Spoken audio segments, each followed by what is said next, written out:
In this video, we're going to talk about graphing linear equations. And remember when we graph a linear equation, the word linear just means line. So you're graphing lines here.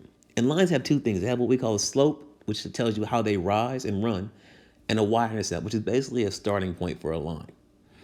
And the y-intercept determines where your line is going to start on the y-axis.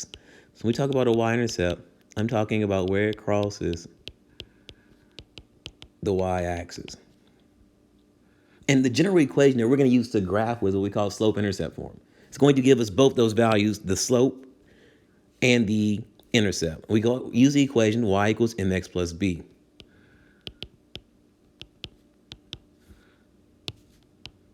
Where m is the slope, and our slope is written as the rise, the vertical change over the run, which is the horizontal change, and the y-intercept. And the y-intercept is a starting point, which always starts on the y-axis. So we always have a point given to us in slope-intercept form, and we're going to use that point to rise and run to get a second point. So we want to get every equation to y equals form. In order to do that, we have to do some algebra sometimes. So we look at this first equation, y equals negative 2x plus 7. This is already in slope-intercept form, where I can identify m as 2. And I always want to write my slope as a fraction.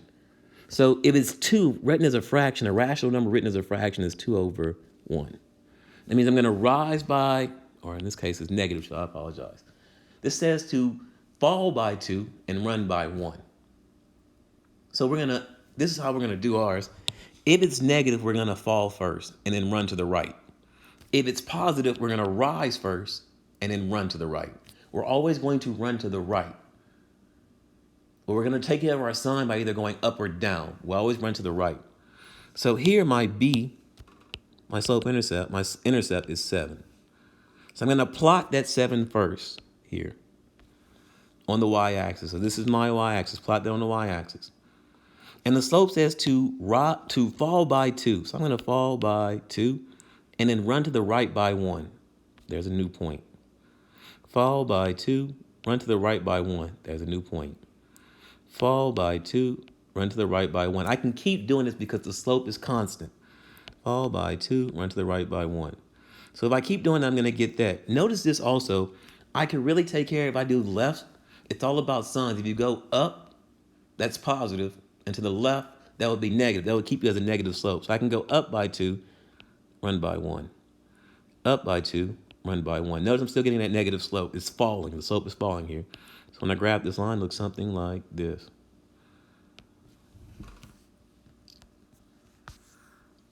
Look at the next one. 2x minus 3y is equal to 6.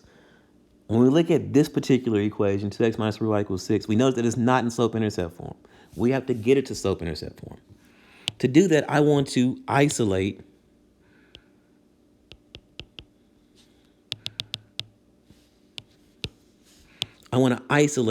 the y variable. So I want to isolate y here. So I have, to isolate the y, I'm going to first subtract off 2x on both sides. So I get negative 3y is equal to a negative 2x plus 6. And then I'm going to divide everything by the negative 3 in the front. So I'm going to divide everything by negative 3. And now I'm left with this equation. Y is equal to negative divided by a negative is a positive. So that's a positive 2/3 x. Positive divided by negative is a negative. So that's a negative 2. And again, I'm going to identify the slope, m, this time is equal to 2 over 3. And my y-intercept, b, is equal to negative 2. Always start by plotting your y-intercept first. So we're going to plot negative 2 first, the y-intercept. Plot negative 2. This time the slope says to rise by 2 and then run by 3. There's your new point. Rise by 2, run by 3. Rise by 2. And again, you can also go the opposite direction. So now notice the slope is positive. I can also fall by 2, which puts me at a negative, and then run to the left by 3. That's another negative. So it's a negative over a negative makes it a positive. New point. New point. So when I graph this line, then this line looks something like this. And so again, when we graph lines, we have to get them into slope-intercept form, identify the slope, and identify the y-intercept. You start by plotting the y-intercept first, and then use the slope to get an additional point.